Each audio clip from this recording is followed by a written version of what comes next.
Hello friends, good evening, जय हिंद। चलिए देखिए, पिछले वीडियो में हमने आपको वृद्धि और विकास यानी ग्रोथ एंड डेवलपमेंट के सामान्य सिद्धांत हमने आपको बताए थे और उसमें हमने आपको ये भी बताया था कि हमारे विकास के बेसिक आपके 5 पक्ष माने गए हैं। शारीरिक विकास, मानसिक या संज्ञानात्मक विकास, सामाजिक विकास, संवेगात्मक विकास और नैतिक विकास। इसी क्रम में आपको विकास के सभी पक्षों को एक एक करके पढ़ना है और विकास का जो हमारा पहला पक्ष होता है शारीरिक विकास। तो आपने देखा है कि जो शारीरिक विकास होता है वो विकास के दृष्टिकोण से सबसे ज़्यादा महत्वपूर्ण माना गया है, क्योंकि ये प्रत्यक्ष व अप्रत्यक्ष रूप से हमारे सभी विकासों को प्रभावित करता है। तो एक बेसिक क्वेश्चन आपका ये आता है कि विकास के दृष्टिकोण से कौन सा विकास सबसे अधिक महत्वपूर्ण होता है। तो जो शारीरिक विकास होता है उसको सबसे अधिक महत्वपूर्ण माना जाता है, क्योंकि वो प्रत्यक्ष व अप्रत्यक्ष रूप से हमारे सभी विकासों को प्रभावित करता है। देखिए, जैसे हम लोग बेसिकली पढ़ते चले आ रहे हैं कि स्वस्थ शरीर में ही स्वस्थ मस्तिष्क रहता है, यानी जो बालक फिजिकली जितना हेल्दी होगा उसका माइंड भी उतना ही हेल्दी रहता है। इसके बाद संवेग, हमारे इमोशंस क्या होते हैं? प्रेम है, क्रोध है, ईर्ष्या है, ये सभी हमारे क्या है? इमोशंस है। और जब कोई व्यक्ति स्वस्थ होता है तो वो इन सभी इमोशंस पर कंट्रोल रखता है, और जो व्यक्ति लंबे समय तक अस्वस्थ रहता है या बीमार रहता है उसका संवेगों पर से जो नियंत्रण होता है वो धीरे धीरे खत्म होने लगता है। सामाजिक गुणों में भी दया है, प्रेम है, सहयोग है, सहानुभूति है, ये सारी चीज़ें आती हैं। और जब हम शारीरिक रूप से स्वस्थ होंगे तभी हम किसी का सहयोग कर पाएंगे और तभी हम किसी से प्रेम भी कर सकते हैं। ठीक है भाई, बात समझ में आ गई। तो चूँकि जो शारीरिक विकास है वे विकास के दृष्टिकोण से सबसे ज़्यादा महत्वपूर्ण है, तो शारीरिक विकास से यानी फिजिकल डेवलपमेंट से आपके जो क्वेश्चन बनते हैं, तो विकास की जो बेसिकली बेटा अवस्थाएं मानी गई हैं, कहीं कहीं पर 5 दिया होता है, कहीं कहीं पर 6 दिया होता है, उसकी कोई प्रॉपर काउंटिंग नहीं है। लेकिन जो विकास की पहली अवस्था हमारी मानी गई है वो है आपकी भ्रूणावस्था यानी एम्ब्रायो स्टेज। यानी जो विकास की प्रक्रिया है यानी डेवलपमेंट का जो प्रोसेस होता है वो जन्म से नहीं बल्कि जन्म के 9 माह पूर्व यानी भ्रूणावस्था या एम्ब्रायो स्टेज से ही प्रारंभ हो जाता है। और दूसरे नंबर पर हमारी आती है शैशवावस्था यानी इन्फेंसी स्टेज। शैशवावस्था कब से कब तक मानी गई है? तो शैशवावस्था हमारी 0 से 5 वर्ष की जो अवस्था होती है उसे हम क्या कहते हैं? शैशवावस्था कहते हैं। कहीं कहीं पर इसका भी विभाजन किया गया है कि 0 से लेकर के 2 वर्ष तक की जो अवस्था है वो आपकी पूर्व शैशवावस्था है, और 3 से लेकर 5 वर्ष की जो अवस्था है वो आपकी उत्तर शैशवावस्था है। कहीं कहीं पर ये आपको वर्णन इसका भी मिलता है। ठीक है भाई, तो अब हम बात करते हैं कि शैशवावस्था यानी 0 से 5 वर्ष की जो हमारी अवस्था होती है इसमें ऐसी कौन कौन सी विशेषताएं होती हैं जो बच्चे को यानी शिशु को और अवस्थाओं से अलग करती है। ठीक है भाई, तो शैशवावस्था की जो सबसे पहली विशेषता होती है वो है आपकी शारीरिक व मानसिक विकास में तीव्रता। यानी सबसे अधिक तीव्र गति से जो शारीरिक और मानसिक विकास होता है वो किस में होता है? शैशवावस्था में होता है। जैसा कि आप लोगों ने देखा है कि जन्म के समय बच्चे का आकार कितना होता है? बहुत छोटा होता है, और जब 5 वर्ष का जो बालक हो जाता है उसके आकार में काफ़ी परिवर्तन हो जाता है। यानी 5 वर्ष के बच्चे को हम देखते हैं तो जन्म से 5 वर्ष की अवस्था में उसकी शारीरिक संरचना या आकार में काफ़ी तीव्र गति से परिवर्तन हो जाता है। और इसी तरह से आपके मानसिक विकास में भी तीव्रता देखने को मिली है। बहुत सारे मनोवैज्ञानिकों का ऐसा मानना है कि बच्चे के मस्तिष्क का लगभग 80% भाग 5 वर्ष की अवस्था में ही विकसित हो जाता है। तो सबसे तीव्र गति से जो शारीरिक और मानसिक विकास होता है वो शैशवावस्था में होता है। एक क्वेश्चन आपका इसी से मिलता जुलता ये भी बनता है कि सबसे उच्च स्तर का शारीरिक या मानसिक विकास किस अवस्था में होता है? तो वो आपका फिर किशोरावस्था। यानी अगर हम क्वांटिटी वाइज देखेंगे तो ये वाली अवस्था जाएगी, और अगर हम क्वालिटी वाइज देखेंगे तो हमारी किशोरावस्था चली जाएगी। बात समझ में आ गई? दूसरा हमारा यहाँ पे क्या दिया हुआ है? अनुकरणात्मक व्यवहार, इमिटेटिंग बिहेवियर। ठीक है, वैसे तो अनुकरणात्मक व्यवहार के जो प्रवर्तक या अनुकरणात्मक अधिगम के जो प्रवर्तक माने गए हैं वो हमारे मिलर और डोलार्ड माने गए हैं। उन्होंने अधिगम के संबंध में जो अपना सिद्धांत दिया था उसे अनुकरणात्मक अधिगम सिद्धांत भी कहा जाता है, कि बालक अनुकरण के द्वारा बहुत तीव्र गति से सीखता है। ठीक है, तो यहाँ पे चूंकि हम अवस्था की बात कर रहे हैं तो यहाँ पे हमने क्या देखा है कि शैशवावस्था में बालक का व्यवहार कैसा होता है, अनुकरणात्मक यानी इमिटेटिंग होता है। वो जिस तरह से अपने परिवार के सदस्यों को उठते बैठते बातचीत करते, कपड़े पहनते, ड्रेसिंग सेंस, उनका वे ऑफ टॉकिंग, तो ये सारी चीज़ों का बच्चा लगातार ऑब्जर्वेशन करता है। हमको ये फील नहीं होता है कि हम कुछ भी बोल देते हैं, लेकिन एक जो शिशु होता है वो अपने परिवार के सदस्यों का लगातार ऑब्जर्वेशन करता है और जिन गुणों का वो ऑब्जर्वेशन करता है उन्हें वो अनुकरण के द्वारा सीख लेता है।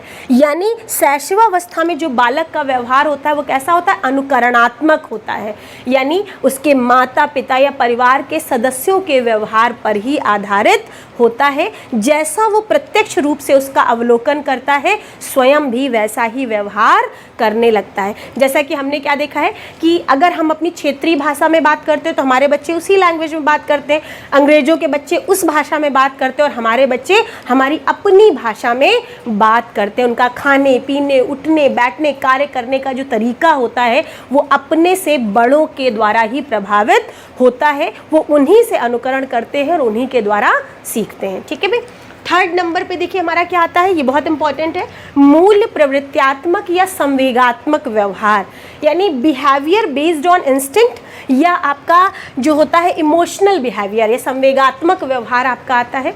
तो पहला क्वेश्चन आपका ये बनता है कि मूल प्रवृत्त्यात्मक व्यवहार को किस अवस्था की विशेषता माना गया है। तो ये आपका शैशवावस्था है।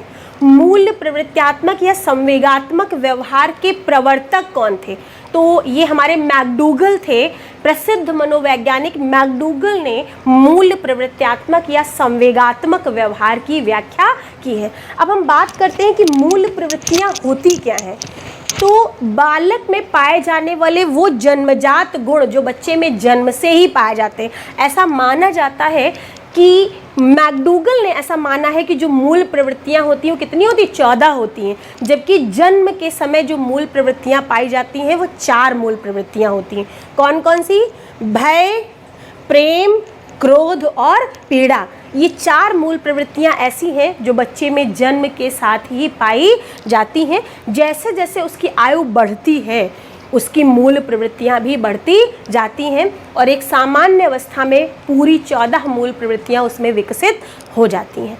अब यहाँ पे संवेग क्यों लिखा हुआ है, तो जिस तरह से प्रत्येक रस का अपना एक स्थायी भाव होता है, ठीक उसी प्रकार से हर मूल प्रवृत्ति का संबंध या प्रत्येक मूल प्रवृत्ति का संबंध किससे होता है, इमोशन से या संवेगों से होता है। तो मूल प्रवृत्त्यात्मक या मूल प्रवृत्तियों का संबंध किससे होता है, संवेगों से होता है और इन्हें शैशवावस्था की विशेषता माना गया है। यानी ऐसा माना गया है कि जब बालक में भाषा का विकास नहीं होता है तो बालक अपनी मूल प्रवृत्तियों या संवेगों के माध्यम से अपनी इच्छाओं को, अपने व्यवहार को प्रदर्शित करता है। जैसा कि हम देखते हैं कि अगर बच्चे को कोई पीड़ा होती है तो वो पैर पटकता है, चिड़चिड़ाने लगता है, बहुत ज़ोर ज़ोर से रोता रहता है, यानी इसके माध्यम से वो अपने व्यवहार को प्रदर्शित कर रहा है। जब बालक बहुत खुश होता है तो वो मुस्कुराता है, हाथ पैर चलाता है, तो ये सभी क्या उसकी मूल प्रवृत्तियाँ हैं जिनके द्वारा बच्चा शैशवावस्था में अपनी जिज्ञासाओं को, अपनी इच्छाओं को या अपने व्यवहार को प्रदर्शित करता है। तो बेसिक क्वेश्चंस आपके कितने हैं कि मूल प्रवृत्त्यात्मक या संवेगात्मक व्यवहार किस अवस्था की विशेषता है, तो आपकी शैशवावस्था की। मूल प्रवृत्तियां कितनी होती हैं, तो मूल प्रवृत्तियों की जो संख्या मानी गई कितनी मानी गई, 14। या मूल प्रवृत्त्यात्मक व्यवहार के प्रवर्तक कौन थे, मैकडूगल, और मैकडूगल ने ही मूल प्रवृत्तियों की संख्या 14 निर्धारित की है। मूल प्रवृत्तियों का संबंध किससे होता है, तो मूल प्रवृत्तियों का संबंध किससे होता है, संवेगों से होता है। और शैशवावस्था में बालक आपके व्यवहार का जो प्रदर्शन होता है वो मूल प्रवृत्तियों या संवेगों के माध्यम से होता है। ठीक है, नेक्स्ट हमारा पॉइंट है स्वप्रेम आत्म प्रेम या नार्सिसिज्म की भावना का विकास, ये भी हमारी शैशवावस्था की विशेषता है। नार्सिसिज्म एक यूनानी भाषा का शब्द है जिसको हिंदी में स्वप्रेम या आत्म प्रेम के नाम से जाना जाता है। तो ऐसा माना जाता है कि शैशवावस्था में जो शिशु होता है वो सबसे अधिक स्वयं से प्रेम करता है। ठीक, वो जो कुछ भी खाता है, जो कुछ भी पहनता है, उसे लगता है मैं ही सबसे अच्छा हूँ, सब लोग मुझी से प्रेम करें। और अगर माता पिता या परिवार के सदस्य किसी अन्य बच्चे से प्रेम करने लगते हैं तो उस बालक में ईर्ष्या की भावना विकसित हो जाती है। आपने देखा होगा कि जो छोटे बच्चे होते हैं उनका अपने बड़े भाई बहनों से भी बड़ी ईर्ष्या होती है। उनको लगता है कि अपने माता पिता के पास या हमारे जो परिवार के सदस्य हैं उनका सबसे लाडला मैं ही रहूं और ये लोग हमारे आसपास भी दिखाई ना दे। एक्चुअली जो ये नार्सिसिज्म शब्द रखा गया है वो यूनानी पौराणिक कथाओं के नाम से एक प्रचलित स्टोरी है आपकी, कि यूनान में एक राजा हुआ करते थे जिनका नाम था नार्सिसस। वो जो राजा थे वो अपने आप से बहुत अधिक प्रेम करते थे, अपने शरीर से, अपनी पर्सनालिटी से, अपने आप से, अपने आप को इतना सौभाग्यशाली मानते थे। उनको लगता था कि दुनिया में हमारे बराबर ना तो कोई सुंदर है और ना ही कोई बहुत अच्छा है। तो उनकी जो दिनचर्या थी वो ये थी कि जब वो रात में सोते थे तो अपनी पिलो के नीचे एक शीशा रखते थे और अपना शीशा में अपना मुंह देखकर ही सोते थे। और अगले दिन सुबह उनकी आंख जब खुलती थी तो सबसे पहले वो अपना ही चेहरा देखते थे, उसके बाद ही वो कोई काम करते थे। धीरे धीरे उनका ये जो अपने से जो लगाव या आकर्षण या जो प्रेम था वो इतना बढ़ता गया कि एक दिन दरबार में उन्होंने सबके सामने ऐसा बोला कि मुझे तो ऐसा लगता है कि संसार में कोई देवता भी हमारे बराबर भाग्यशाली या सुंदर नहीं है। और कहानी के अनुसार उस समय आकाश मार्ग से एक देवता जा रहे थे और उनको ये बात बहुत बुरी लगी और उन्होंने राजा को श्राप दे दिया।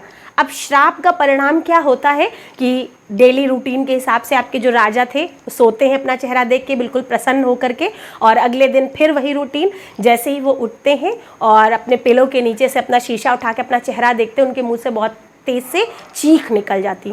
अब चीख का परिणाम क्या होता है कि इनके बाहर जो दरबान बैठे होते हैं वो सब अंदर आने लगते हैं और राजा सबको बाहर रोक देते हैं और ये आदेश देते हैं कि तत्काल हमारे दरबारी नाई को बुलाया जाए। अब भाई सुबह सुबह 5 बजे दरबारी नाई को बुलावा भेजा गया और वो बेचारा दौड़ते दौड़ते आया और देखा क्या कि राजा अपने सर पे 2-2 पिलो रख के बैठे हुए हैं। तो अब उसको समझ में नहीं आता कि इतने सुबह उसको बुलाया क्यों गया। तो राजा ने उससे कहा कि इससे पहले मैं तुम्हें कुछ दिखाऊं, मैं तुम्हें एक बात बता देना चाहता हूं कि अगर इस बात की जानकारी किसी को भी हुई तो मैं तुम्हें मृत्यु दंड दे दूंगा। तो बेचारा नाई घबरा जाता है, वो बोलता अच्छा चलो ठीक है भाई। राजा क्या करते हैं, फिर अपने सर से पिलो हटाते और क्या देखते हैं, उनके सर पे ऐसे 2 बड़ी बड़ी सी सींग निकली हुई थी। अब बड़ी समस्या आती है और राजा उस नाई से कहते हैं कि इनको काट करके बिल्कुल मुझे पहले जैसा बना दो। खैर 2 घंटे तक वो नाई पूरा एफर्ट करता और उन सींगों को काटता है और राजा की हेयर स्टाइल चेंज करके उनको पहले जैसा बना देता है और उस दरबार से चला जाता है। बहुत सारे लोग उससे पूछते क्या बात हो गई, तुम्हें सुबह क्यों बुलाया गया, लेकिन वो किसी को कुछ नहीं बताता है। लेकिन एक पुरानी कहावत और परंपरा कि नाई के पेट में भी कोई बात पचती नहीं जब तक वो किसी को बता नहीं लेता और उसका पेट फूलता ही रहता है। अब उस बेचारे के सामने भी यही प्रबल समस्या थी कि वो बताए तो किससे बताए। तो खैर उसने किसी से नहीं बताया, उसको भय था कि उसको मृत्यु दंड मिल जाएगा। तो वो जंगल जाता और एक सूखे पेड़ से कहता तुम तो निर्जीव हो, सूखे हो, आज मैं तुमको बता रहा था कि राजा के सर पे सींगे थी। खैर ये बात यहाँ से ख़त्म हो जाती है, लेकिन फिर एक कहानी में ट्विस्ट आ जाता है कि उस सूखे पेड़ को काटा जाता है और उससे म्यूज़िकल इंस्ट्रूमेंट बनाए जाते हैं। और राजा वैसे भी गाने बजाने के शौकीन होते हैं और उस म्यूज़िकल इंस्ट्रूमेंट को जब दरबार में बजाया गया तो उससे भी आवाज़ आ रही थी राजा के सर पे तो सींगे हैं, राजा के सर पे तो सींगे हैं। और ये सुन करके राजा को इतना दुख होता है, इतना क्रोध आता है कि वो आत्महत्या कर लेता है। इट मीन्स उसको किसी प्रकार की अपनी आलोचना बिल्कुल बर्दाश्त नहीं होती, अर्थात वो अपने आप से इतना अधिक प्रेम करता है कि किसी भी प्रकार की आलोचना या अपनी नुकसान को या अपनी हानि को वो बर्दाश्त नहीं कर पाता है। और यही जो भावना देखने को मिलती है वो शिशुओं में भी देखने को मिलती है, इसीलिए इसे नार्सिसिज्म का नाम दिया गया है। ठीक है भाई, चलिए नेक्स्ट हमारा क्या है, पर निर्भरता डिपेंडेंसी। ये तो सबको क्लियर है कि शैशवावस्था में बालक अपने अधिकांश कार्यों के लिए अपने माता पिता या परिवार के सदस्यों पर डिपेंड करता है, क्योंकि वो स्वयं अपने सारे कार्य करने में समर्थ नहीं होता है। ठीक है, नेक्स्ट है हमारा काम प्रवृत्ति की भावना का विकास। हाँ, इस बारे में भी हम आपको बता देंगे, जनरली लोगों को कंफ्यूजन रहता है कि शैशवावस्था में काम प्रवृत्ति कैसे हो सकती है। हालांकि जो मनोवैज्ञानिकों का ऐसा मानना था कि विपरीत लिंग या अपोजिट सेक्स के प्रति जो अट्रैक्शन होता है हमारा, वो क्या कहलाता है, काम प्रवृत्ति कहलाता है। यानी विपरीत लिंग के प्रति जो आकर्षण की भावना होती है उसे हम क्या कहते हैं, काम प्रवृत्ति कहते हैं। और शैशवावस्था में भी ये भावना पाई जाती है। इसीलिए अधिकांशता आपने देखा होगा कि जो पुत्र का स्नेह या आकर्षण होता है वो अपनी माता से अधिक होता है, और पुत्री का जो स्नेह या आकर्षण होता है वो अपने पिता से अधिक होता है, जिसे मनोवैज्ञानिकों ने अपनी भाषा में, यानी पुत्र का माता के प्रति जो आकर्षण होता है उसे ऑडिपस कॉम्प्लेक्स कहा है। पुत्र का माता के प्रति जो आकर्षण है उसे क्या कहते हैं, ऑडिपस कॉम्प्लेक्स।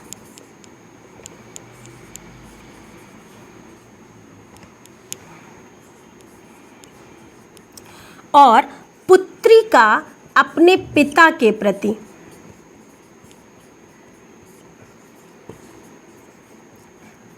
प्रति जो आकर्षण होता है उसे इलेक्ट्रा कॉम्प्लेक्स के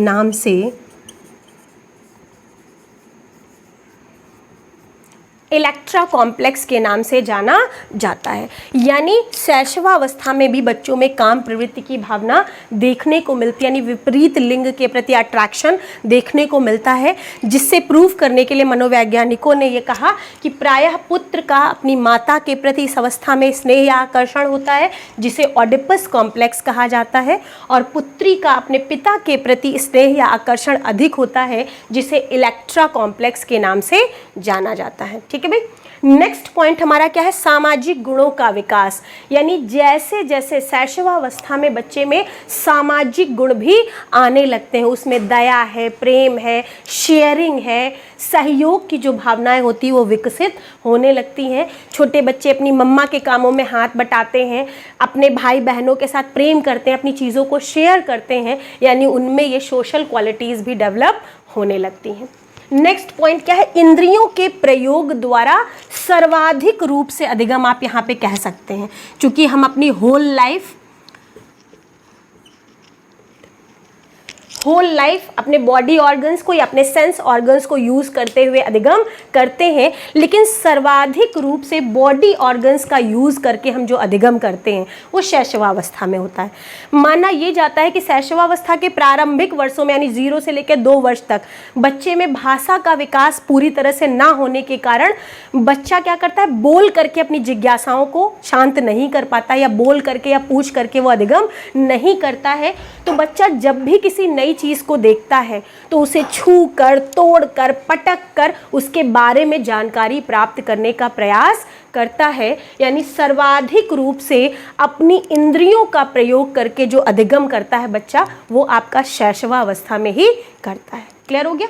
इसके बाद आता है जिज्ञासा प्रवृत्ति, क्यूरियोसिटी या क्यूरियोसिटिक टेंडेंसी। तो आपने देखा होगा जैसे ही बच्चा बोलना शुरू करता है, ठीक, 2 वर्ष के बाद बच्चे में भाषा का विकास हो जाता है, और वो बोलना जैसे ही शुरू करता है तो ये क्या है, ये क्यों है, ये कैसे है, तो इस तरह के प्रश्नों का प्रयोग करके लगातार वो अपने वातावरण से सीखने का प्रयास करता है। तो बच्चे में क्या होता है, जिज्ञासा की प्रवृत्ति पाई जाती है, यानी वो हर चीज़ को जानने की इच्छा रखता है। ठीक है। इसके बाद सीखने में तीव्रता, ऐसा माना जाता है कि शैशवावस्था में बच्चा सबसे अधिक तीव्र गति से सीखता है। मनोवैज्ञानिकों का ऐसा मानना था कि 5 वर्ष की आयु में बच्चा उतना सीख जाता है जितना वो बाल्यावस्था और किशोरावस्था के प्रारंभिक 2 वर्षों को मिलाकर सीखता है। ठीक है भाई। इसके बाद है नैतिक विकास का अभाव, लैक ऑफ मॉरल डेवलपमेंट। जैसे विकास के 5 पक्ष थे, तो शारीरिक विकास भी आपका शैशवावस्था में होता है, मानसिक विकास भी होता है, सामाजिक गुणों का विकास भी होता है, संवेगात्मक विकास होता है। केवल नैतिक विकास को शैशवावस्था की विशेषता नहीं माना गया है, क्योंकि नैतिकता का अर्थ होता है सही और गलत के बीच अंतर करने की क्षमता का विकसित होना, और 5 वर्ष की आयु तक बच्चे में सही और गलत के बीच अंतर करने की क्षमता विकसित नहीं होती है, अर्थात नैतिक विकास को शैशवावस्था की विशेषता नहीं माना गया है। कई बार ऐसे भी क्वेश्चन आता है कि किस शैशवावस्था में बालक में कौन सा विकास नहीं पाया जाता है, तो नैतिक विकास शैशवावस्था में नहीं पाया जाता है, अर्थात शैशवावस्था में बच्चे में नैतिक विकास का अभाव पाया जाता है, अर्थात उसमें सही और गलत के बीच अंतर करने की क्षमता विकसित नहीं होती है।